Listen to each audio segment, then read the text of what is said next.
up, ladies and gentlemen? We are back. We are live. It is the Freight Coach Podcast, the top podcast in transportation, coming to you guys every single weekday, 8:30 a.m. Pacific, 10:30 Central, to break down some industry headlines. But most importantly, you guys provide some actual insight into what you can do with all of this information.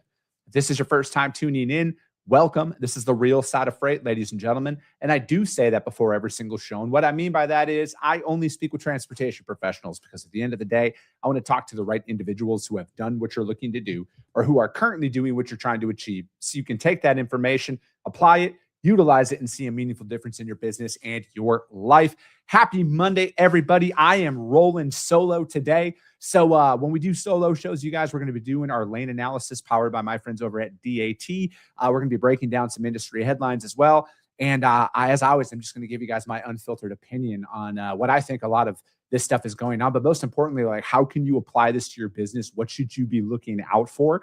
And how do we win, right? Because like, there's always going to be something. I hate to be the bearer of bad news, but if you're over the age of, I don't know, 15, you probably understand that like shit's going to happen, and it's going to continue to happen. And it's our ability to adapt in those moments is really what separates the winners from the rest of the pack out there. But as I mentioned, you guys, let's dive into This Week in Freight, powered by my friends over at DAT. You guys, we do this 3 times a week. All right. We break down dry van, reefer, flatbed. All I need you guys to do, though, because this is 100% viewer submitted, email my team, podcast@thefreightcoach.com.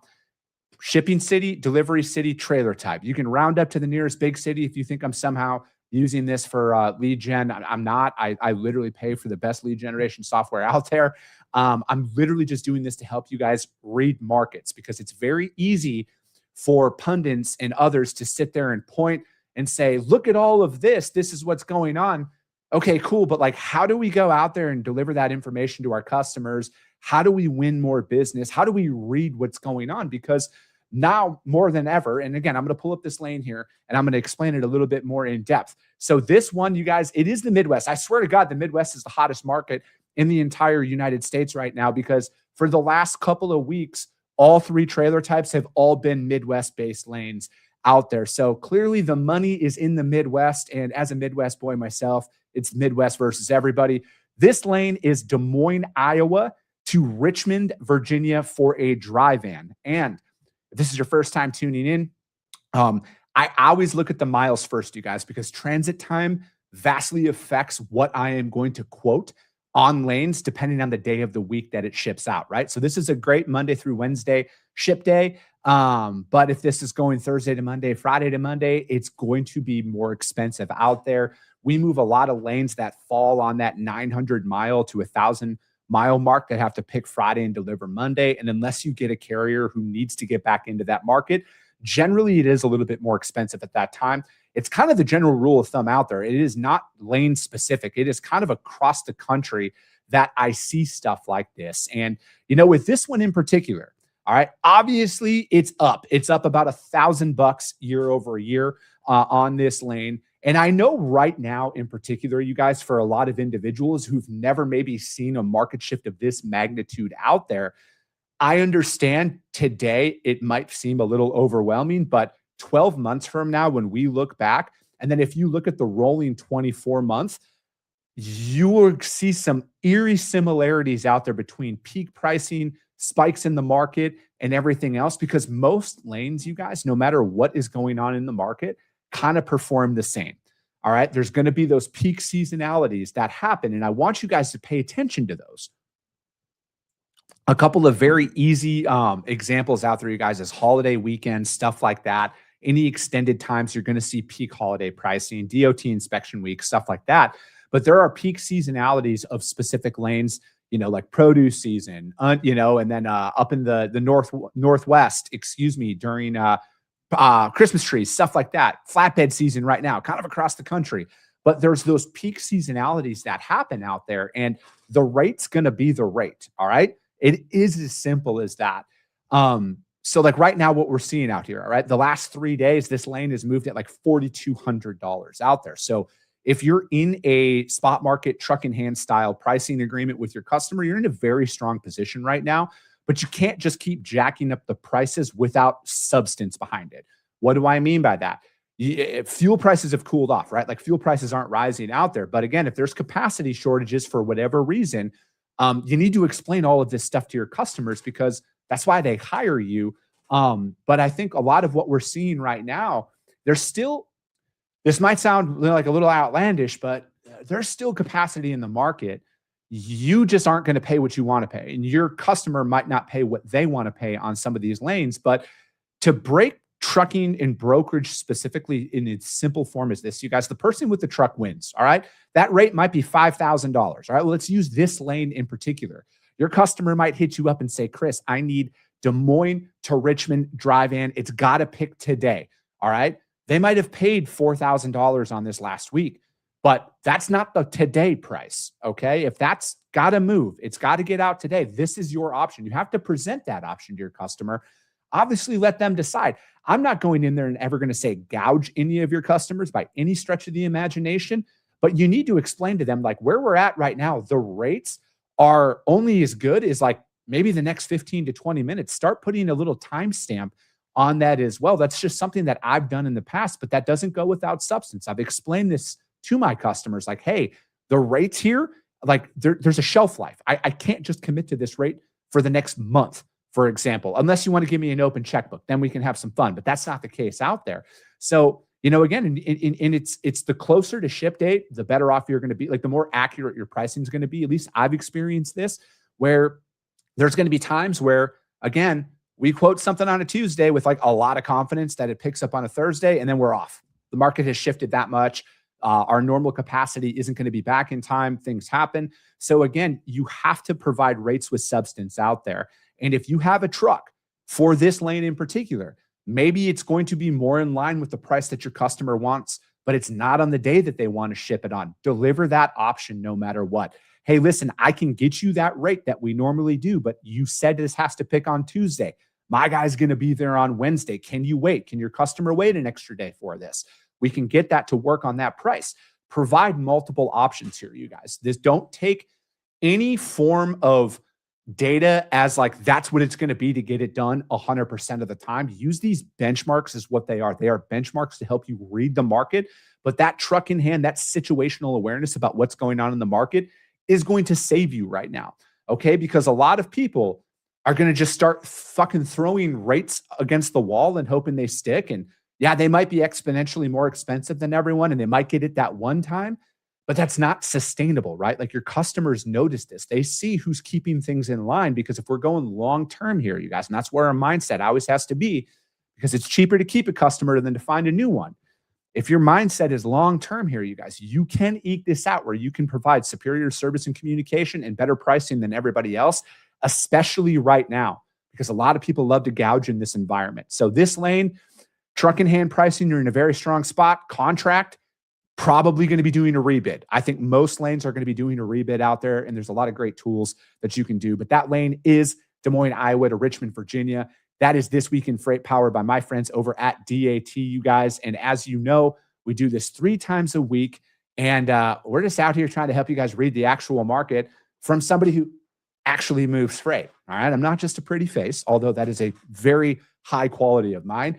I move freight every single day, you guys. I'm out here cold calling, prospecting, moving loads. I'm doing all of this stuff. And one of my, at least for me in particular, I have a very hard time learning from people or listening to people that aren't doing the work that they're talking about, right? Like I need to learn from people who've actually built a company before, built a freight company before, sold a freight company before, done all of this. That's who I learn best from.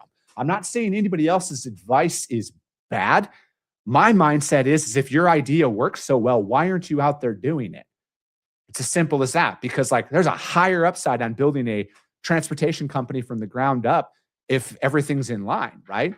So that's just my mentality with a lot of stuff. And that's why it's like with this show in particular, no matter what, I'm going to continue to bring that information on what I do from the front lines here, you guys. None of this shit is theory that I talk about. This is literally what I apply inside of my business day in and day out to help grow everything out there. Okay. I'm not always going to be right, but just know everything that I talk about is shit that I'm actually doing inside of my business. And none of this is a theory. So that being said, let's break down some articles here, you guys. We're going to be breaking down 3 of them, possibly 4 of them today. And yeah, let's dive right in. The first article is from ttnews.com. This one came out last Thursday, I think. Yeah, last Thursday. And it goes in line with the hottest topic that is out there right now, and that's freight theft. We're talking about how a lot of these tactics are the same but different. I had the NMFTA on the show last Thursday, and they were talking. They have an entire fraud suite out there, free, by the way. Free is always a good price for you guys to utilize. But the tactics have changed out there. Okay, like I jokingly say, I miss the days of double brokering when they'd only take $200 off the top and fucking still pay the carrier on time, and we would just go about our business. But it's a highly organized crime ring now that's going on out there. So the title of this article: Detectives Bust Alleged. It's always alleged on the front end. Thanks a lot, lawyers. Theft rings reselling cargo online. And then police say stolen freight is unloaded on Facebook Marketplace, eBay, and stuff like that. And, again, it's like that's the real thing now is a lot of this freight that is stolen is gone before the fucking truck that even picked it up has delivered the load, right? Like they're selling all of this shit online. They're able to liquidate it, or, depending on where you're at in the country. Out west here, there's a lot of off-market gas stations. For example, they're not like aligned with any of the major market ones, and they always have random trucks out front with no logos on the side, but have like a bunch of random inventory from very large brands in the back of them that they're unloading there. I don't know what all of that is for, but I'm just saying a lot of it is different out there. So police busts, they resell these stolen goods. And then businesses booming online and in-store shopping venues where bargain buyers seek deals. Facebook Marketplace, eBay, and other online market places. Let me see. Sorry, this article. All right, there we go. We're watching transnational organized crime groups become the dominant force in cargo theft landscape, with a clear preference for goods that move easily through online resale channels, said Keith Lewis, the vice president of Verisk CargoNet. His recent remarks were included in the cargo theft during the first quarter in the U.S. and Canada. Estimated losses for the first 3 months were $138 million, unchanged from 2025. Confirmed cargo theft cases up. Wow, this is terrible. Sorry, guys. This is some of the worst wording I've ever seen in an article. Confirmed cargo theft cases numbered 767. Okay. All right. Clearly, I'm not the only one who went to public school. The author of this article went to public school as well. Current patterns suggest that organized crime groups will continue prioritizing high-value, easily redistributed goods concentrated on activity in major logistics hubs that support rapid movement and resale. And again, you might be asking yourself, like, what is this? I look at it, depending on the freight you're moving out there, you need to start asking yourself, how easy would it be to sell this shit on the streets? All right. It's not just high value goods anymore, i.e. like beverages, alcohol, seafood. You got to start thinking, like, how easily could somebody sell an entire truckload of this, right? Look at your basic household goods, toilet paper, Q-tips, cleaning supplies, anything like that. How easy could somebody liquidate an entire truckload like that? And some of you might be thinking, like, I don't know, I'm not a criminal. Congratulations, either am I. But what's something that you use every single day? What's something you're searching on like some of these third party? I'm trying not to get sued and say like some of these ones are doing this and allowing this. But like when you start seeing some of this stuff, when you're looking online to have stuff shipped to your house and you're asking yourself, like, why is this one $20 cheaper than every other reseller out there? Maybe it's stolen goods. I'm just saying. But again, you look at these things, how easy would it be to liquidate a lot of this stuff? Could they sell an entire truckload of this before anybody even knows that it's stolen? It says Palos Heights police departments in Southwest Chicago unraveled an apparent large-scale fencing operation in Illinois thanks to a tip-off by an intrepid loss prevention investigator. The company reached out to police in May of 2025 about 100 pairs of hunting boots worth $40,000 stolen from Chicago. On the lookout for its boots, a company investigator reportedly found online listings on Facebook Marketplace and eBay for identical boots. The investigator bought a pair through eBay that was delivered through a return address traced back to a residence in Palos Heights. Police detective executed search warrants for online accounts selling the boots. They found the account holder allegedly was selling large quantities of those boots, as well as a dozen other items suspected to be stolen, including vacuums, other shoes, water tanks, computer monitors, headphones, blenders, and other consumer merchandise out there. So, I look at it where there, and this article breaks down a lot of different cargo that you would think, a lot of the normal suspected stuff out there, you guys, on what is being targeted. But it's like, I look at it now where when it comes down to it, like this is like above your standard theft in my opinion, right? Like we look at a lot of these situations that we're seeing out there. It is organized crime. It's state-sponsored terrorism. There are clear financial crimes that are going on with this stuff as well. I mean, if they're able to go out there and sell all of this stuff online, like, I mean, anybody can sell anything on the internet, but like, how is that stuff being tracked? And it's like, as a business owner who pays their taxes and does everything right, I think now that you're putting all of this stuff in there, like, this is what I mean by it's like, I want like actual, like serious repercussions for people's actions. Like, I think stuff like this, because I think the downstream effect, every time goods get stolen, then there's an insurance claim, and then premiums go up, and then the cost of goods go up, and then all of us individuals out here who, do the right thing and don't commit crimes, we end up paying for this, right? But then what makes it even worse, though, is I don't have any reports of this, but I've heard from some people in the industry off the record that like there are specific commodities that are out there that are going to be uninsurable in the near future, i.e. a lot of these high theft goods that are out there. All right. Their insurance companies are going to drop them because we're talking about hundreds of millions, if not billions of dollars of stolen goods throughout a time period. And at a certain point in time, you guys, like I've always said, insurance companies are in there to they're not your friend. All right. They're there to protect themselves. They love taking money. They hate paying it out. All right. In its simplest form. So it's like, I look at a lot of these things now and it's like, how is that going to affect the economy long term? If we're talking about major household goods that are no longer able to be insured, how is that going to go about? What is that going to look like? So again, like this freight theft, I think is a lot more serious than maybe, I know a lot of people think it's a big deal. They know it's organized, but I think they don't understand how deep it actually goes and the total implications on where things are, and why we need like actual top level government intervention here, i.e., FBI, national security, all of that stuff. Like it's at that point. So yeah, it's always good to talk about it, right? But like, I really, really, really hope the government moves very fast here and like drops a massive hammer on some of these individuals, to actually put in the fear of repercussions out there, because I think most individuals aren't afraid because, as I saw a couple of quotes from some of these guys who've been arrested, they're like, oh, a year in jail? Pfft, that's nothing. I made $10 million, right? Like, so it's like, we got to do something out here to make this a lot more challenging for these individuals. And again, collectively as an industry, we got to come together on this. Sign up for the NMFTA's product. You guys, it's free. All right. Sign up for that. Put those best practices out there. We are better than the fraudsters. All right. We are better than them. We are smarter than them. We are more agile than them. We have more data than they do. Okay. So we got to come together as an industry to break a lot of this stuff down. Next article we're going to be breaking down is about Motus. This is from overdriveonline.com. And then this was the FMCSA chief details Motus's progress in week one.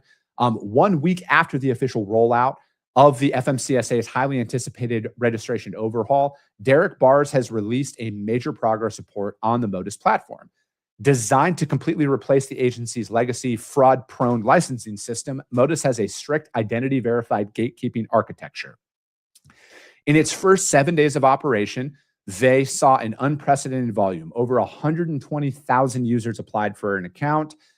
More than 10,000 regulated entities successfully finalized their application, and 13,000 existing motor carriers officially logged in to the secure and verify their US DOT numbers. Chief Bars emphasized that the system was launched without compromise, signaling a permanent end to the area where fraudulent paper brokers, double brokering syndicates, and chameleon carriers could easily spin up fake identities to exploit the spot market. I look at, what this can do long term. Like I know stopping it on the front end, like, hey, we got to stop the bleeding, but then we got to like really fix everything internally. And I know that that's probably going to come down in a multi-phase process. But I look at with where a lot of this goes to protect the integrity of the industry as a whole, right? Because, there are like they had said in the article, paper brokers, chameleon carriers, all of this stuff that's out there. It's going to be interesting to see what this actually does to secure and protect the legitimate providers. All right. Because like that's ultimately all I'm concerned about. How do we protect the legitimate business owners? How do we ensure that they're going to be taken care of? One area that again, this could be coming down in the multi-phase approach with how they're rolling this out. But it's like, are they going to not allow the transfer of DOTs and MC numbers in the sale of a business moving forward? Because if we look at how a lot of this stuff is done, it's not, if you're using a lawyer and everything to process the sale of your business, you're doing things the right way, but it's the mass purchasing of MCs through Facebook and other black market style websites that are out there where people are selling their business. And again, and this is what I want the FMCSA to look into. Most importantly, I know every government agency is tapped with, the amount of resources that they have out there. But I think with phase 2, or whenever you guys start purging a lot of the existing carriers that are in network and operating, is we got to look at how many businesses are out there that they never technically sold their company. Like on paper, they got paid for it, right? Maybe they got a fucking envelope of cash. I don't know how they did it, but they just transferred ownership, i.e. gave somebody else the logins to their business, their bank account, all of this stuff. And they're able to sell their business, and they walked away. But unknowingly, those individuals who walked away are going to be liable in the event anything happens, because on paper, they still own the business, right? All they did was just change the digital footprint of it. So I look at it as there has to be a way, and I hope that they're doing this. I know the FMCSA watches this show. How do you think that I got in contact with them to come on the show, right? But it's one of those situations where we got to look at it now, like, how is all of this being transacted? How are we going to track this? How are we going to stop this MC farm? Because like, yes, this stops this on the front end. This is a great product. I'm a massive fan of Motus and what they're doing here. But how does this stop those individuals who own 75 MCs currently? Like, use those digital tracking. I know that they fucking listen and watch everything that we do and at the government anyways. So it's like, how are we going to be able to track all of these IP addresses out there? How are we going to be able to block anything where if they're using any, whatchamacallit, I forget the name of those things. Hold on. I have one. VPNs, stuff like that. How are we going to track all of that stuff and compile that data to block any of those individuals from gaining access to doing business here in the United States? Because like, I look at it like, if you don't have a physical presence in the United States of America at all, why are you able to operate in the United States? From a digital standpoint, I'm not saying working remote or, having offshore employees is a bad thing, but like, if your core business, 99% of your business is transacted through a foreign country, how does that really protect the people who are doing it here, right? And then stopping all of this stuff, right? So I think that there's a digital footprint that's out there. I know the NMFTA is putting a ton of work into this, and I hope that they all align on this to stop a lot of this, because ultimately, no matter what, I just want the people who are doing things the right way to be given an equal opportunity to grow their business and not have to fight and compete with fraudulent actors. Because again, if you're competing with people who don't care about paying their bills or making, or paying their taxes and actually operating an ethical business, how can we compete with that? We can't. They'll always be able to do it for cheaper. And then they just fucking reincarnate and they just go out of business and all of that stuff. And then they just put a new tag on the side of their trucks, right? So it's like, it's a great first step. I just, again, hope they go very, very hard in the paint on keeping all of these people out of our industry. All right, third and final article, freightwaves.com. This was written by my friend Adam Wingfield. He was on the show here recently. C.H. Robinson is removing carriers based on safety scores, excuse me. The freight world has made its first massive strategic move following that Supreme Court decision. C.H. Robinson, the nation's largest freight broker, has aggressively overhauled its carrier onboarding and compliance protocols. Not surprised by that. Systematically purging and locking out carriers from its network based strictly on safety scores, SMS metrics, and historical FMCSA profiles. The F4A federal preemption shield is completely dead, meaning brokers can now be sued for millions in state courts under traditional negligence. And a lot of that has been on the table for a while now, just an FYI. C.H. Robinson legal team, blah, blah, blah. Sorry, I'm just trying to. So, it's been 2 weeks out there, and I look at this as, when you see a company like Robinson doing this, which rightfully so, I know they have to do this, and I'm sure they've always done this to a certain point, right? Like, it's easy to sit there and blame certain individuals and certain companies. You see it all the time. But I look at it this is when they do something of this magnitude, a lot of people are going to follow suit if they haven't already followed suit. And I look at it and this is what I had said, and I know a lot of people on the old interweb think that I'm completely full of shit and wrong, and there's no way that small carriers and carriers could ever suffer from something like this. But it's going to be very hard to operate in the market when some of the people who control the most volume of freight. I'm not saying you're not going to be able to find freight to haul, but usually if a company of their size does something, a lot of the other large megas and other large companies and medium and small brokers are probably following suit if they haven't already followed suit based on this, right? So I look at it as this is going to change things, right? And when they are doing this and they're gutting it, I know there was a specific example that I saw in an article that there was somebody who had done like 200 plus loads from them and literally delivered a load from them like a couple of days prior, and then logged into their online load board to book another one, and they were kicked out. And then they called in and they're like, hey, what's going on here? And they explained to them like, hey, you don't meet our safety scores anymore. We cannot use you on this freight. So there's a very real hard stop that's going to be happening. I'm not going to say it's going to be across the board. I'm sure somebody's going to come in and be like, oh, we'll work with you still, blah, blah, blah. But again, there's going to be a lot more hoops to jump through. It's going to change things. I'm not saying safety is a bad thing, but I look at it as again, risk mitigation. This is going to be the name of the game moving forward. Risk mitigation. How many shippers out there? You don't have to like this message. And I'm not advocating for anybody to go out of business.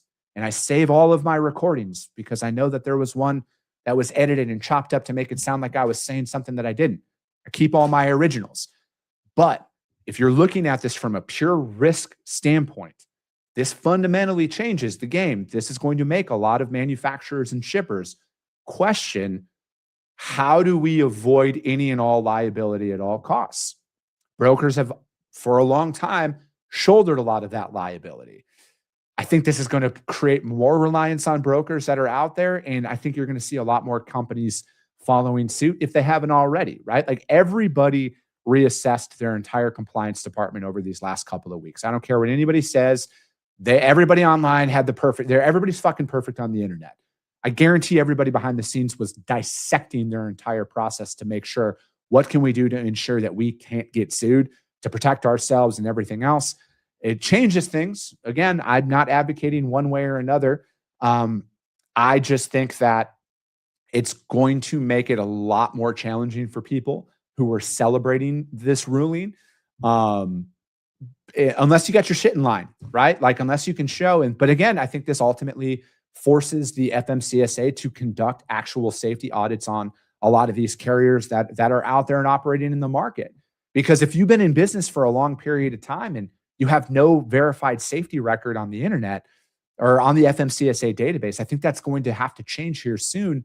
And I think you're going to actually see a call from the carrier community to get it done. They're going to start advocating to the FMCSA, like, hey, you're costing us business now. We don't have a safety score. We have no scores online because there's like 90 some percent of the carriers that are in the FMCSA database don't. The legitimate ones are going to go out there. If they don't have any for whatever reason, they're going to start pounding on the FMCSA's door to be like, you got to do something here. You're costing us business. You're going to put us out of business. So these are the after effects of it. Robinson usually leads the way on a lot of these things. And I think a lot of people are following suit and are going to, if they haven't already followed suit to what they're doing out there. But that is going to be it for today, ladies and gentlemen. As always, if you got value and what you heard and you're not subscribed, subscribe to the show. You guys, our data says like 80% of our viewers who tune in on a daily basis haven't hit subscribe yet. So do your boy a solid. Hit subscribe. Let's get this out there. You guys know this is the top show in the industry. Nobody else does the job that I do and talks about it. All right. So I appreciate you guys. I love you guys. And we'll be talking to you soon.